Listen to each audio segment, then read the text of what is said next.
I'm always intrigued when I have the opportunity to explore the past and reflect on the issues facing society at that particular time.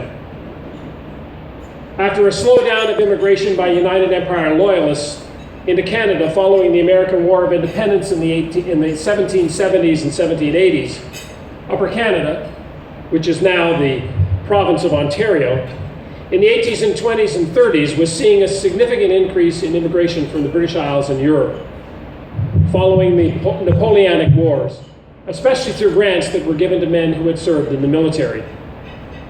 In all, over 190,000 people arrived in the early 1830s in Upper Canada, swelling its population to 450,000 people in 1840. That's a significant increase. But think of it.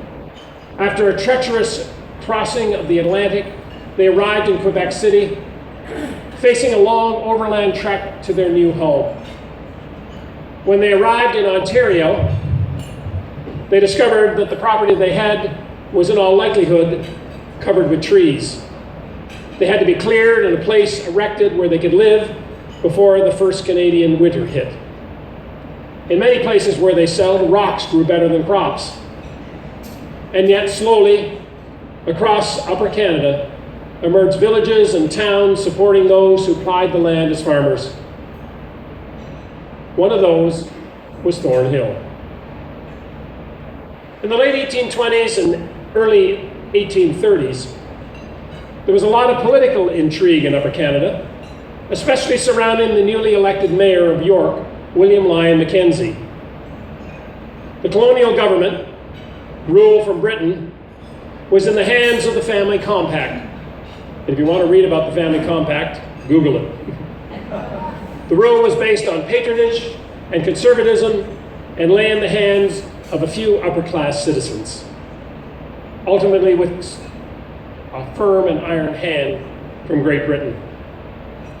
In 1830, the famous but short-lived Mackenzie Rebellion occurred. And although unsuccessful, the report by Lord Durham, written after the uprising, opened the door to the political processes that would eventually lead to Confederation in 1867 and the creation of Canada. The Anglican Church was also growing. Upper Canada in 1830 was part of the Diocese of Quebec, with Bishop Charles James Stewart overseeing this ministry. In 1812, he appointed John Strachan to York, now the city of Toronto. Strachan became Archdeacon of York in 1825, and that office still continues to be filled in the Diocese of Toronto. He was one of 28 clergy in Upper Canada at the time, with 58 places where services took place, 45 of them churches. St. James Cathedral had been built. Churches were built in York Mills, Lindsay, Cobourg, Niagara, Kingston, Cornwall, Augusta, Perth, Ancaster, Grimsby, Cavan, Port Hope, Arundel, Nimica, Peterborough, and of course, Thornhill. By 1837, the clergy had increased from 28 to 51, and in 1839, the Diocese of Toronto was created, which included all of what is now the province of Ontario, with John Strachan consecrated as its first bishop. The Anglican Church was entirely supported by grants from the British government. The church was very clergy-driven, attempting to model itself after the British parochial model. However, with a limited number of clergy and the size of Upper Canada, it became evident to the likes of Strachan's that adjustments needed to be made. He was soon, as Bishop of Toronto, to establish theological colleges where local clergy could be trained.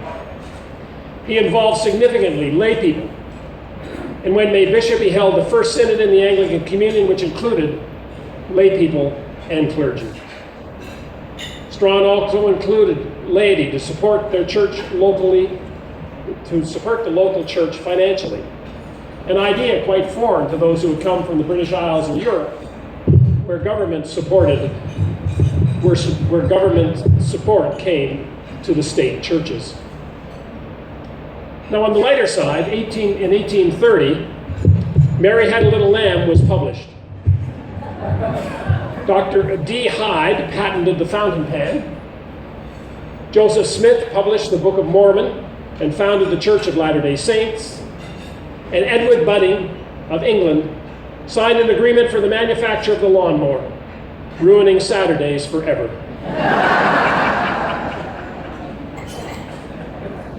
So it was in the context of all of this that Anglican families living in the hamlet of Thornhill garnered the resources they needed to start building Trinity Church in 1829. On February 28, 1830, the building was opened and dedicated by Archdeacon Strong. Over the last 185 years, Trinity Church on Yonge Street, and then the relocated Holy Trinity Church on Brook Street, which you all know today, have stood as beacons of light and witness to Jesus Christ in the community of Thornhill. Now, there have no doubt been ups and downs for the women and men who have called this place their spiritual home, both laity and clergy. But their hopes and dreams, their perseverance, their sacrifices have enabled them to hand on to each new generation a rich heritage of faithful ministry and a challenge to carry on in the steps of those who have gone before them. So today there is much for which to give thanks as you celebrate the past. But you are also challenged to embrace the future. At one level, I would be correct to say that the world of 2015 is very different from the one experienced by those in 1830. It's mind-boggling how much change has taken place on so many levels.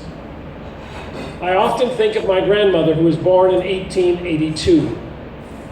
I remember visiting her a couple of days after they had landed on the moon on July 20th, 1969. I had attended a moon party with friends where we watched the grainy TV pictures of Neil Armstrong taking his one small step for man, one giant leap for mankind. I asked if she had watched it too. To my surprise, she said no, and went on to add that she didn't watch it because the whole idea of these men walking on the moon made her feel odd. She believed it, but it was just too much to take in. Like those who founded Holy Trinity Church, she was born before the invention of cars, airplanes, telephones, computers, to name but a few of the myriad of changes that have unfolded during her lifetime. The idea that men were walking on the moon was just too much to take in. Yes, the world has indeed changed. However, what has not changed is the need of the part on we human beings to find a deeper meaning in our lives, to experience being loved, accepted, cared for, and supported in our journey through life. For over 2,000 years, the gospel mandate to proclaim in word and deed the good news of Jesus Christ has sought to fulfill this need. It has inspired the likes of John Arnold, Sutton Fizzle, John Langstaff, Henry Richard, and others to ground this ministry and mission in a church building in Thornhill. It led ordained men and women to this place to offer their leadership and encouragement to the congregation and the community. It brought infants and adults into God's family through the waters of baptism. It blessed couples beginning their new life together in marriage. It bid farewell to the departed who were now serving on another shore and sought to comfort those who mourn. It led women and men out into the community to challenge injustice and oppression, to offer solace and hope, and to make concrete loving your neighbor as yourself.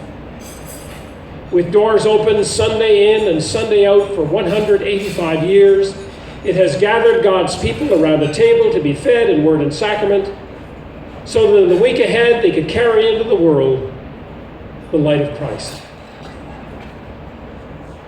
The it in all that I have referred to is the activity of God's Holy Spirit at work in the lives of those who have sought to follow Jesus Christ as their Lord and Savior. It is the same Spirit that is now at work in you and me as we seek to embrace the future that God has for us and for all of humankind, and to take up the challenge in our generation of what it means to be God's people. The issues before you today are quite different from those in colonial Upper Canada, as is the context in which we live together in what Marshall McLuhan called our global village. What becomes critical in my mind is how my faith in Jesus Christ, my being an Anglican Christian, enables me to live faithfully and to make a difference in the lives of those whom I encounter day in and day out. As you have heard, I am currently chairing an ecumenical resettlement committee, of which Holy Trinity is a part. The effort began last spring, long before the current crisis in Europe, and the tragic photo of Alan Kurdi lying dead in the arms of his father on a Turkish beach that stirred the hearts of most Canadians. Although we are trying to offer one hope to one Syrian family, the Aslans, a father and mother, their son, his wife, and their infant son, it seems like a drop in the bucket. But it will make a difference for them. And for that, we can be thankful. I know in my heart that no good deed, no matter how small, goes unnoticed by our God. Thank you for Linda Gould, your rep on this committee, and for the support your church is giving to this effort. I hope the promises of the newly elected government will expedite the process, and we will see the Aslan family here sooner than later. If you want to write your MP, please do. As you know, I have lived with a physical disability for many years, following paralysis when I was 13. For a number of years now, I have been an advocate within the church for changes that would make our buildings and our ministries accessible to all. The Ontario government has a goal through its Accessibility for Ontarians with Disabilities Act to have the province fully accessible by 2025. It's a lofty goal. My experience, however, within the church has been nothing but encouraging. As people connect these issues around accessibility to their understanding of the gospel message and wanting their congregations to eliminate the barriers, all the barriers it can, in order to be an open and inclusive place for all. And it was nice to ride up in your elevator this morning. I mentioned these two particular concerns, which are part of why I try to embrace the future, to inspire you to look at the activities in your life where you make a difference in the sphere of your vocations and avocations. John Westerhoff III was a professor at Duke University. Duke is my favorite college basketball team. Go Blue Devils. And he is a prolific writer, particularly in the 1980s and 90s. He spoke at one of our diocesan clergy conferences about a church that had a sign posted over its exit for all to see as they left church each Sunday. It read, "Only 2% of your ministry is in this building."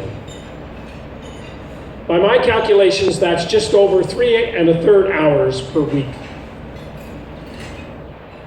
Westerhoff was encouraging those who are not ordained, which is about 99% of God's people, that ministry lies not in the things that we do in and around our church, but rather in your work, your avocations, your play, and your time with others, which is most of your daily life.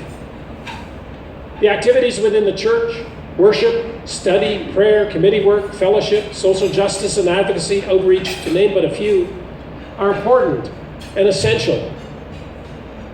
They are there to feed you and encourage you in your journey of faith, and in the many diverse ministries to which God has called you, well beyond the four walls of the church building of Holy Trinity. As you seek to find new ways to embrace the future, please don't overlook who you are as a child of God and the ministry and witness you bring to every part of your life. Well, let me add my congratulations to you as you celebrate 185 years of ministry. You have much for which to give thanks. Seeds planted, harvests reaped, legacies left for the future generations, one of which is this Holy Trinity School where we're gathered for this anniversary lunch.